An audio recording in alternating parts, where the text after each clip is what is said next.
Welcome to History's Hiccups, Part 41. In 312 AD, the Battle of the Milvian Bridge changed the course of Roman and religious history.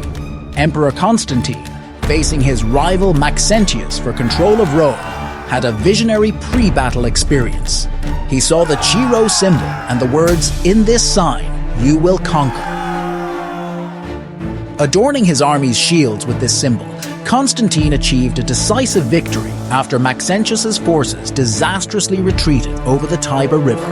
This battle not only secured Constantine's rule, but also marked his conversion to Christianity, influencing his decision to promote religious tolerance through the Edict of Milan.